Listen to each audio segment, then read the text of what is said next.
സിനിമയുടെ ടോട്ടാലിറ്റി അല്ല, നമ്മൾ ഉദ്ദേശിക്കുന്ന ഒരു ക്യാരക്ടറിൻ്റെ സ്വഭാവമാണ്, അവരുടെ ഫീൽ.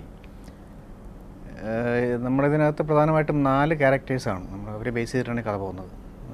ലാലേട്ടൻ ചെയ്ത ജോൺ ഡേവിഡ്, അനൂപിൻ്റെ അനന്തരാമൻ എന്ന് പറയുന്ന ഒരു പത്രപ്രവർത്തകൻ, അതുൽ കുൽക്കർണിയുടെ കുരുവിള മാത്യു ഐപ്പ്, പ്രതാപ് പൊത്തൻ ചെയ്ത ഹിൽ ടോപ്പ് രഘു. ഈ 4 പേരാണ്. 4 പേർക്കും ഏതാണ്ട് സമാനമായ ഒരു ഭൂതകാലമുണ്ട്.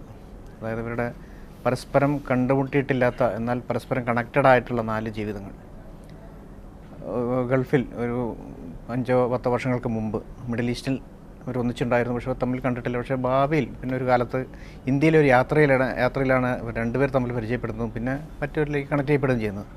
ഈ 4 പേരുടെ ഉള്ളിലും എരിയുന്ന ഒരു അവസ്ഥയുണ്ട്. ഈ പുറമേക്ക് ചരം മൂടിക്കിടക്കുന്ന ശാന്തൻ എന്ന് തോന്നിപ്പിക്കുന്ന, എന്നാൽ ഉള്ളിൽ ഒരു ഭീകരമായ കനൽ എരിഞ്ഞുകൊണ്ടിരിക്കുന്ന ജീവിതങ്ങളാണ് 4 പേരുടെയും അവസ്ഥ എന്ന് പറയുന്നത്. അതുകൊണ്ടാണ് കനൽ എന്ന പേര് വന്നത്.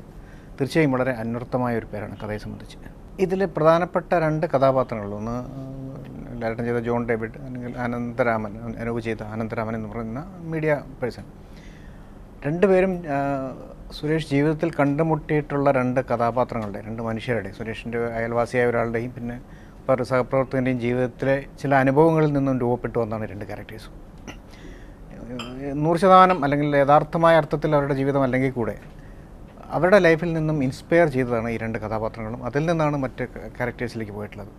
തീർച്ചയായും ഒരു യഥാർത്ഥമായ ഒരു ജീവിതം, നമ്മുടെ ഒരു ആക്ഷൻ ത്രില്ലർ എന്ന രീതിയിൽ ഈ സിനിമയെ ആഗണത്തിൽപ്പെടുത്താമെങ്കിൽ കൂടെ ജീവിതത്തെ ഒരു ബേസായി വെച്ചുകൊണ്ട് അടിസ്ഥാനപരമായി ഒരു സത്യസന്ധമായ ഒരു ജീവിതം നിലനിർത്താൻ ഞങ്ങൾ ഈ സിനിമയിൽ ശ്രമിച്ചിട്ടുണ്ട്. അതിന് കാരണം ഇതൊരു റിയലിസ്റ്റിക് ആയിട്ടുള്ള 2 പേരുടെ കഥയുമായി ബന്ധപ്പെട്ടുള്ളതാണ് എന്നുകൊണ്ടാണ്. അതിനൊക്കെ ഒരു മറുപടി അല്ലെങ്കിൽ ഒരു പ്രതിവിധി എന്ന നിലയിൽ ഈ സിനിമയെ കാണാൻ പറ്റുമെന്ന് എനിക്ക് പറയാൻ പറ്റില്ല. പക്ഷേ എങ്കിൽ പോലും ഞാൻ ഈ നേരത്തെ പറഞ്ഞ പോലെ ഇത് ജീവിതത്തോടൊരു സത്യസന്ധത പുലർത്താൻ, അതായത് നമ്മൾ ഇതിലെ ക്യാരക്ടേഴ്സിനെ കണ്ടുമുട്ടുമ്പോൾ ഇത് സിനിമയ്ക്ക് വേണ്ടി ഉണ്ടാക്കിയ ഒരു കഥാപാത്രമാണല്ലോ എന്ന് തോന്നാതെ, ഇയാളെ നമ്മളെവിടെയോ കണ്ടിട്ടുണ്ടല്ലോ, നമുക്കറിയാവുന്ന ഒരാളാണല്ലോ, അല്ലെങ്കിൽ ഇയാളുടെ സ്വഭാവം, അയാളുടെ ജീവിത രീതികൾ, ഇയാൾ പറയുന്ന വാചകങ്ങൾ ഒക്കെ നമ്മുടെ ജീവിതവുമായി ബന്ധപ്പെട്ടാണല്ലോ, നമുക്ക് പെട്ടെന്ന് തിരിച്ചറിയാൻ കഴിയുന്നുണ്ടല്ലോ എന്ന് പ്രേക്ഷകനെ തോന്നിപ്പിച്ചാൽ അത് ജീവിതഗന്ധിയായ സിനിമയാണ്. ആ അർത്ഥത്തിൽ തീർച്ചയായും ഇതൊരു ജീവിതത്തോട് ഏറ്റവും അടുത്ത് നിൽക്കുന്ന ഒരു സിനിമയാണെന്ന് വേണമെങ്കിൽ പറയാം. 2ഉം കണക്റ്റഡാണ്. ഒന്നാമത് ശിക്കാർ എന്ന സിനിമയ്ക്ക് ശേഷം ഞാനും സുരേഷ് ബാബുവും കൂടെ ചേർന്ന് അടുത്തൊരു മോഹൻലാൽ സിനിമ എന്ന ആശയമായിട്ടിരിക്കുമ്പോഴാണ് ഇത്തരമൊരു കഥ വന്നു വീഴുന്നത്. കഥയാണ് ആദ്യം ഉണ്ടായത്. തീർച്ചയായും മോഹൻലാൽ എന്ന് പറയുന്ന ഫാക്ടർ, ലാലേട്ടനെ വെച്ചൊരു സിനിമ ചെയ്യുക എന്ന ആശയം ഉണ്ടായിരുന്നെങ്കിൽ പോലും കഥയാണ് ആദ്യം ഉണ്ടാകുന്നത്. പക്ഷേ കഥ നമ്മൾ ആലോചിക്കുമ്പോഴും രൂപപ്പെടുത്തുമ്പോഴും ഒക്കെ ഉള്ളിൻ്റെ ഉള്ളിൽ അത് മോഹൻലാലിന് പറ്റുന്നൊരു കഥ എന്നൊരാശയം ഉണ്ടായതുകൊണ്ടായിരിക്കാം ചിലപ്പോൾ പെട്ടെന്ന് ഇങ്ങനെ ഒരു കഥയിലേക്ക് വന്ന് വീഴാൻ കാരണം. ഇത് സിനിമ കണ്ടു കഴിഞ്ഞാൽ നമുക്കറിയാം മോഹൻലാൽ അല്ലാതെ വേറൊരു നടൻ ഇത് ചെയ്യാൻ നമ്മുടെ മനസ്സിൽ, ചിലപ്പോൾ വേറെ ആൾ ഇപ്പോൾ റീമേക്ക് ചെയ്യുകയോ അല്ലെങ്കിൽ വേറെ രീതിയിൽ ചെയ്യുകയോ ചെയ്താൽ വേറെ ആരും ചെയ്യുമായിരിക്കും. പക്ഷേ ഇത്രയും ആപ്റ്റായി, ഇത്രയും മനോഹരമായി കഥാപാത്രത്തെ അവതരിപ്പിക്കാൻ വേറെ ഒരാളില്ല എന്ന് നമുക്ക് തോന്നുന്ന ഒരവസ്ഥയുണ്ടാവും. ഈ സിനിമയെ സംബന്ധിച്ച് കഥ ആദ്യമുണ്ടായി, പിന്നെ അതിൽ മോഹൻലാൽ വന്നു എങ്കിൽ പോലും ഇത് പരസ്പരം ബ്ലെൻഡഡാണ് എന്ന് വേണമെങ്കിൽ പറയാം. മോഹൻലാൽ എന്ന് പറഞ്ഞ നടനെ അല്ലെങ്കിൽ വ്യക്തിയെ എനിക്കറിയാവുന്നത് ഒരുപാട് വർഷങ്ങൾക്ക് മുമ്പാണ്. ഞാൻ ദേവാസുരം, എനിക്ക് തോന്നുന്നു ദേവാസുരമാണ് ഞാൻ അദ്ദേഹമായി ആദ്യം വർക്ക് ചെയ്യുന്ന സിനിമ.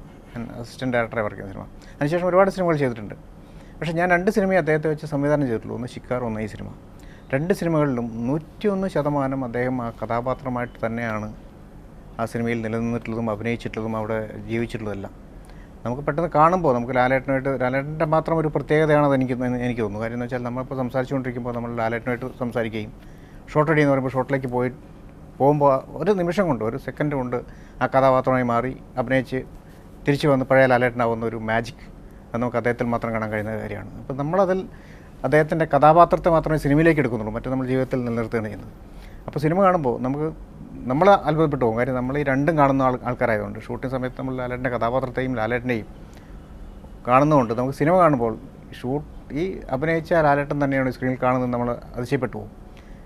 അത്രത്തോളം സൂക്ഷ്മമായി ആ കഥാപാത്രത്തെ അവതരിപ്പിക്കാൻ അദ്ദേഹം ശ്രമിക്കാറുണ്ട്, അദ്ദേഹത്തിൻ്റെ അതിൽ വിജയിക്കാറുണ്ട്. ഈ സിനിമയും എൻ്റെ 2 സിനിമയെ സംബന്ധിച്ചും അദ്ദേഹം 101% അദ്ദേഹം ആ കഥാപാത്രത്തോട് നീതി പുലർത്താനും കഥാപാത്രമായി നിലനിർത്താനും അദ്ദേഹത്തിന് കഴിഞ്ഞിട്ടുണ്ട്. ആത്മാർത്ഥത പലരിലും ഉണ്ട്. ലാലേട്ടനിലുണ്ടാകുന്ന ആത്മാർത്ഥത തന്നെ പല നടന്മാരിലും നമ്മൾ കണ്ടിട്ടുണ്ട്. പലരും പല രീതിയിലാണ് എന്ന് മാത്രം. ലാലേട്ടൻ്റെ ആത്മാർത്ഥത എന്ന് പറയുന്നത് എനിക്ക് തോന്നുന്നു ഈ 101% കഥാപാത്രത്തെ മനസ്സിലേക്ക് ആവാഹിച്ച് നമ്മളോട് ഷൂട്ടില്ലാത്ത സമയത്ത് കളിക്കുകയും ചിരിക്കുകയും തമാശ പറയുകയൊക്കെ ചെയ്യുന്ന ലാലേട്ടനാണെങ്കിൽ പോലും ആ സമയത്തൊക്കെ ആ കഥാപാത്രം വേറൊരു വഴിയിൽ അദ്ദേഹത്തിൻ്റെ ഉള്ളിൽ വർക്ക് ചെയ്തുകൊണ്ടിരിക്കുന്നുണ്ട് എന്നാണ് എനിക്ക് തോന്നാറ്. കാര്യം അല്ലാത്തൊരു നടനെ ഒരിക്കലും സംസാരിച്ച് കഴിഞ്ഞാൽ എന്താ ഒറ്റ മിനിറ്റ് ഞാൻ ഷോട്ടിന് പോയിട്ട് വരാം എന്ന് പറഞ്ഞ് ഷോട്ടിന് പോകുമ്പോൾ പെട്ടെന്ന് ആ കഥാപാത്രമായി മാറാൻ കഴിയുക എന്ന് പറഞ്ഞത് ഒരു അനിതര സാധാരണമായൊരു പ്രതിഭാസമാണ്. അത് ഒരു മോഹൻലാൽ മാജിക് എന്ന് വേണമെങ്കിൽ നമുക്ക് അതിനെ പറയാം. തീർച്ചയായും അദ്ദേഹത്തിൻ്റെ അർപ്പണ മനോഭാവത്തിനപ്പുറം അതിനപ്പുറം അദ്ദേഹം ഒരു ബോൺ ആക്ടർ എന്ന നിലയിൽ ചിലർക്കുണ്ടായിട്ടുള്ള ഒരു ഭാഗ്യം എല്ലാവർക്കും കിട്ടിക്കൊള്ളണമെന്നില്ല. അത് അത്രത്തോളം കിട്ടിയ വേറൊരു നടൻ അത്രത്തോളം ഇപ്പോൾ മമ്മൂക്കയും ലാലേട്ടനും രണ്ടുപേരുമാണ് മലയാള സിനിമയിൽ നമുക്ക് ഏറ്റവും അടുത്ത പരിചയമുള്ള നമ്മുടെ നിത്യജീവിതത്തിൻ്റെ ഒരു ഭാഗമായി തീർന്നിട്ടുള്ള രണ്ട് മഹാനടന്മാർ. ഈ രണ്ടു പേർക്കും ഉള്ള അത്രയും ഈ കഴിവുകൾ, ഈ ബോൺ ടാലൻറ്റ് വേറെ ഒരാൾക്ക് കിട്ടിയിട്ടുണ്ടെന്ന് എനിക്ക് തോന്നുന്നില്ല. അതായത് ഞാനൊരു പ്രേക്ഷകനായിട്ടാണ് എൻ്റെ സിനിമ ചെയ്യുന്നത്. തീർച്ചയായിട്ടും അത് ഞാനൊരു വലിയ സംവിധായകനായിട്ടോ അല്ലെങ്കിൽ ഒരു ടെക്നീഷ്യൻ എന്ന നിലയ്ക്കല്ല. അപ്പോൾ എനിക്ക് എല്ലാത്തരം സിനിമകളും കണ്ട് ഞാൻ ആസ്വദിക്കാറുണ്ട്, എനിക്ക് കാണാൻ ഇഷ്ടമാണ്. ഞാൻ പോളിടെക്നിക്കിന് ശേഷം ഒരു സിനിമ ചെയ്തു, ജലം. അത് റിലീസ് ചെയ്യാൻ പോകുന്നുള്ളൂ. അത് പോളിടെക്നിക്കിൻ്റെ ജോണറിലും പെടാത്ത അല്ലെങ്കിൽ കനലിൻ്റെ ജോണറിലും പെടാത്തൊരു സിനിമയാണ്. സുരേഷ് ബാബു ഞാനും കൂടി ചേർന്നാണ് ചെയ്തത്. ആ സിനിമ എന്തുകൊണ്ട് ആ സിനിമ ചെയ്തിട്ട് ഇമീഡിയറ്റ് ഇങ്ങനെ ഒരു സിനിമ എന്ന് ചോദിച്ചാൽ എനിക്ക് അങ്ങനെ പ്രത്യേകിച്ച് പറയാനൊരുത്തരമില്ല. എനിക്ക് ആ സിനിമ ഇഷ്ടമാണ്, ഈ സിനിമ ഇഷ്ടമാണ്. ഇത്തരം സിനിമകൾ കാണാൻ ഇഷ്ടപ്പെടുന്ന ഒരാളാണ് ഞാൻ. ആ നിലയിൽ ഒരു പ്രേക്ഷകൻ എന്ന നിലയിൽ എൻ്റെ അഭിരുചികളാണ് ഞാൻ എൻ്റെ സിനിമയിലേക്ക് കൊണ്ടുവരുന്നത്. അല്ലാതെ ഒരു സംവിധായകൻ എന്ന നിലയ്ക്ക് എനിക്കൊരു പ്രത്യേക ഒരു ജോണർ നിൽക്കാൻ എനിക്ക് താല്പര്യമില്ല. അത്തരം ഒരു സംവിധായകനാവാനും എനിക്കിഷ്ടമല്ല.